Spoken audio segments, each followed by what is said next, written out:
Hola, bienvenidos al Mundo Ahora de France 24. Yo soy Rosa Pérez Masdeu. Vamos con las noticias.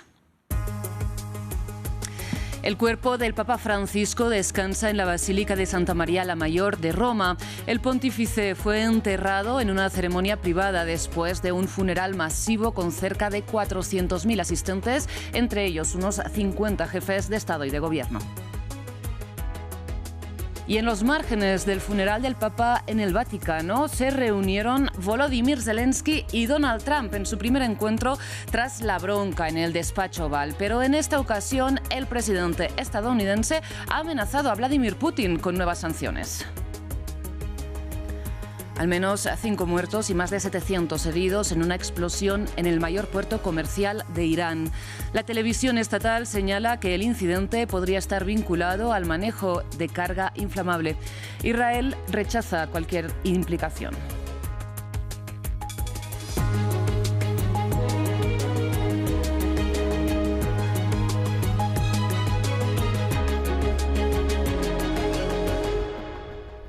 Iniciamos las noticias con la mirada puesta en Roma, porque allí descansan ya los restos del Papa Francisco, que fue enterrado en una ceremonia privada en la Basílica de Santa María la Mayor. Por lo tanto, se convierte así en el primer pontífice en más de un siglo en reposar fuera de la Santa Sede. Además, por orden del mismo Jorge Mario Bergoglio, su tumba está marcada con una simple inscripción con su nombre de papa en latín, es decir, Franciscus. Y antes del entierro, cerca de 400.000 personas lo despidieron en un funeral masivo en el Vaticano, al que asistieron 50 jefes de Estado y de Gobierno. Previamente nos amplió nuestra enviada especial al Vaticano, Natalia Ruiz. Bueno, pues es cierto que fue un día, digamos, entre contrastes, entre dos ceremonias muy distintas. Aquella que se vivió aquí en la Plaza de San Pedro, con esas 400.000 personas, contando también aquellas que siguieron el cortejo fúnebre por esos 6 kilómetros por las calles de Roma, entre aquí la Basílica de San Pedro y la Basílica de Santa María la Mayor. Y fue una ceremonia con muchísimas emociones, con personas en realidad que mostraban el fervor de encontrarse aquí, que habían llegado desde muy tempranas horas de la mañana, incluso a comienzos de la madrugada, para poder tener un buen lugar y vivir este momento histórico. No había únicamente fieles, no había únicamente católicos, sino también muchas personas que querían estar aquí y vivir este momento histórico, como les decía, y también pues vimos varias lágrimas, momentos muy emotivos, y sobre todo en medio de toda la tristeza que representa un funeral, pues había una especie de nostalgia un poco digamos, alegre. Y un contraste, por supuesto, después de esta gran multitud que se agolpó aquí, ya combinado obviamente con esa ceremonia privada, quizás el momento más privado de toda esta secuencia que se ha vivido a lo largo de esta semana del funeral del Papa Francisco, con esa ceremonia ya a puerta cerrada en la Basílica de Santa María la Mayor, una ceremonia oficiada por el camarlengo Kevin Farrell, y en esta ceremonia había algunos miembros de la familia de Jorge Mario Bergoglio. En todo caso, a partir de este domingo a las 7 de la mañana, las personas podrán ingresar a la Basílica de Santa María la Mayor. Seguramente podrán allí en ese momento visitar la tumba del Papa Francisco. Y Argentina también despidió particularmente a su Papa en la Catedral de Buenos Aires, donde el Papa Francisco pasó gran parte de su vida. Miles de fieles se reunieron en una misa en su honor para darle el último adiós. Patricio Peralta con los detalles.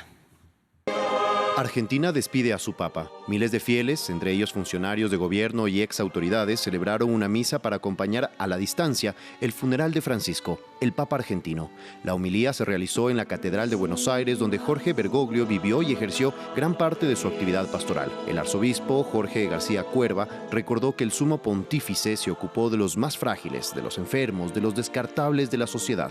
Lloramos porque se murió el Padre de todos. Lloramos porque ya sentimos en el corazón su ausencia física. Al finalizar la ceremonia se realizó un gesto de unión entre los más de 15.000 asistentes, mientras se proyectaron videos de Francisco en pantalla gigante. Desde la madrugada, un grupo de fieles convocaron a una vigilia en homenaje a Francisco, en su mayoría personas llegadas de barrios populares y jóvenes, que destacaron el cambio que provocó en la iglesia. Y cuando te acercas más a Francisco, te acercas más al pueblo, porque él era eso. Él caminaba, era ese pastor con olor a oveja. Siento que igual con Francisco en los últimos 13 años, él se acercó mucho a los jóvenes, fue un gran cambio para la iglesia al ser no tan ortodoxa. al perdonarnos siempre, sabiendo que no somos perfectos. Con emotivas conmemoraciones, Argentina, Latinoamérica y el mundo entero rindieron tributo en un último adiós al Papa Francisco. Y las bambalinas del funeral para Francisco en el Vaticano fueron escenario también de la primera reunión entre Volodymyr Zelensky y Donald Trump desde su televisada bronca, recordemos, en el despacho Oval. Sin embargo, el tono del encuentro de este sábado fue mucho más diplomático. De hecho, ambos mandatarios calificaron el cara a cara de constructivo después de que en los últimos días, ya lo saben, Kiev rechazara el plan de paz de Washington, que, entre otras cuestiones, implica el reconocimiento de Crimea como territorio ruso. William Gaso nos amplía. Un encuentro clave en el Vaticano. Donald Trump y Volodymyr Zelensky aprovecharon su asistencia al funeral del Papa Francisco para abordar las negociaciones de paz en Ucrania. Previo a la ceremonia, ambos presidentes hablaron unos 15 minutos. Discusiones productivas según la Casa Blanca. El presidente Trump y el presidente Zelensky se han reunido hoy en privado y han mantenido una conversación muy productiva. Más detalles sobre la reunión se darán a continuación. Por su parte, el presidente ucraniano dijo que había pedido una tregua plena y sin condiciones. Tras intensas negociaciones esta semana, persisten las diferencias entre el plan propuesto por Estados Unidos y las posiciones de Ucrania y sus aliados europeos, según documentos obtenidos por la agencia Reuters. Washington aboga por el reconocimiento de que Crimea es territorio ruso, lo que rechaza Kiev. También hay posiciones divergentes sobre las garantías de seguridad. Los aliados europeos quieren estar incluidos en el mantenimiento de la paz en Ucrania, mientras que Estados Unidos solo mencionan terceros países. Además, Washington defiende el levantamiento de las sanciones contra Rusia, mientras que los europeos abogan por un levantamiento progresivo y que dependería del respeto de las garantías de seguridad por parte de Rusia. Mientras tanto, Rusia sigue avanzando en el campo de batalla. Este sábado, el Kremlin afirmó que sus tropas han recuperado totalmente el control de la región de Kursk, un logro importante que quita a Kiev un argumento en la negociación. La derrota del enemigo en la región fronteriza de Kursk crea las condiciones para el éxito de las acciones de nuestras tropas en otros sectores clave del frente y acerca la derrota del régimen neonazi. Sin embargo, el ejército ucraniano niega la afirmación rusa y asegura que siguen los combates. Como decíamos, el encuentro entre Zelensky y Trump fue calificado de constructivo por ambos gobiernos, hasta el punto en que ya de regreso al Air Force One, el presidente estadounidense expresó un nuevo cambio de perspectiva respecto a la guerra en Ucrania, después de haber reprochado en los últimos días a su homólogo ucraniano poner obstáculos a las negociaciones. Este sábado, tras su reunión con Zelensky, amenazó a Vladimir Putin con nuevas sanciones e incluso lo acusó de estar jugando con él.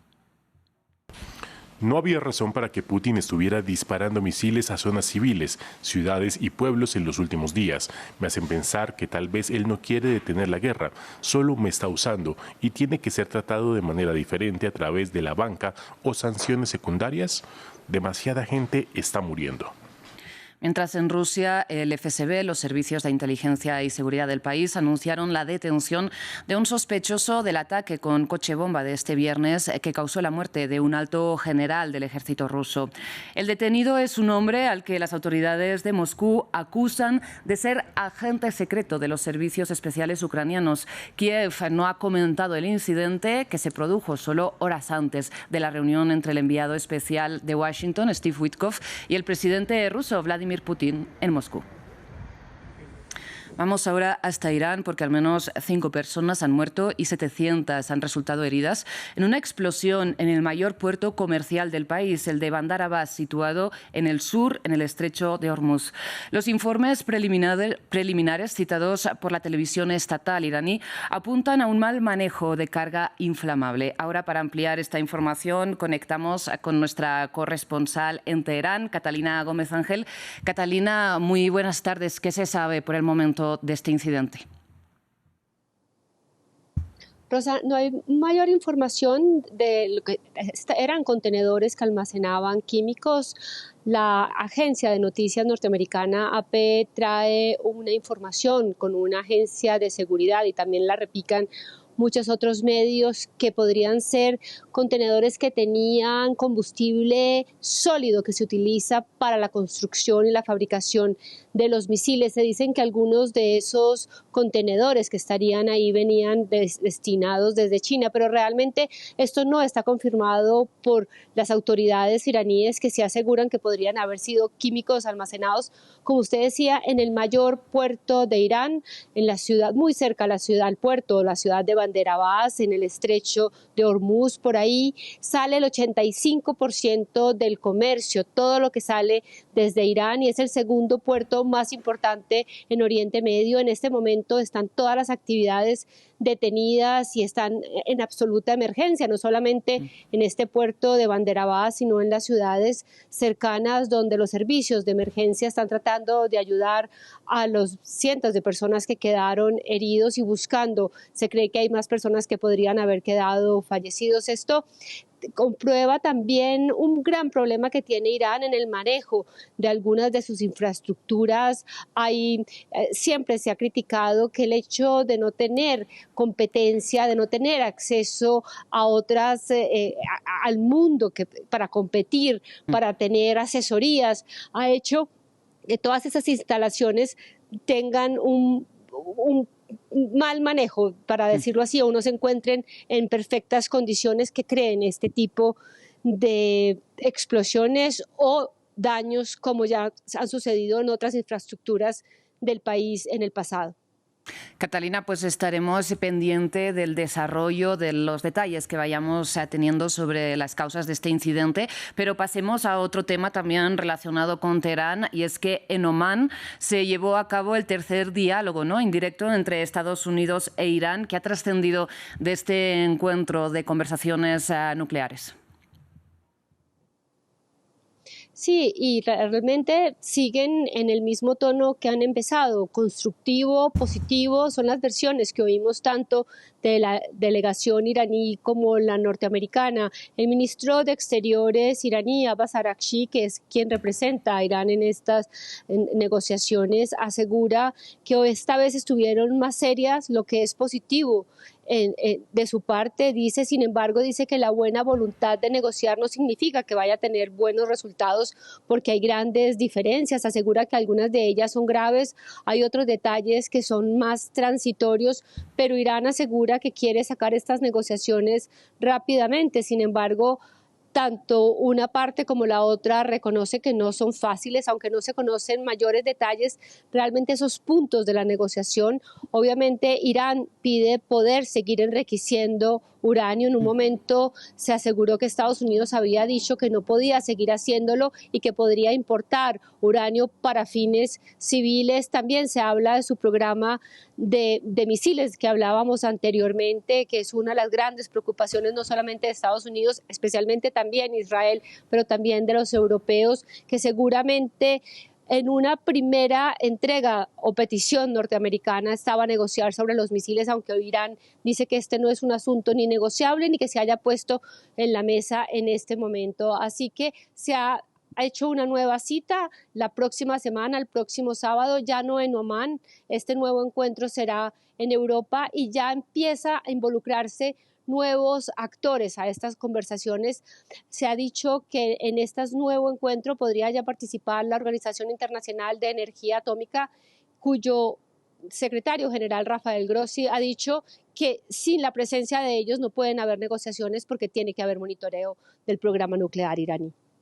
Catalina, pues muchísimas gracias. Estaremos también pendientes de esta cuestión, de estas negociaciones contigo. Descansa, buenas noches. Muchas gracias. Vamos ahora con noticias de la Franja de Gaza, porque Hamás se declara abierto a un nuevo pacto, a un nuevo plan de cese el fuego que consistiría en entregar todos los rehenes a Israel a cambio de una tregua de al menos 5 años. Según los mediadores de Egipto citados por la agencia AP, este plan también incluye incluiría la retirada gradual del ejército israelí del territorio, algo que hasta el momento el gobierno de Benjamin Netanyahu ha rechazado. En tanto, el ejército de Israel mantiene el bloqueo contra el enclave desde hace casi 2 meses y vuelve a bombardearlo. En las últimas horas ha matado al menos a 49 personas, entre ellos a varios niños, según las autoridades de salud palestinas. Muchísimas gracias por su atención. Hasta aquí las noticias.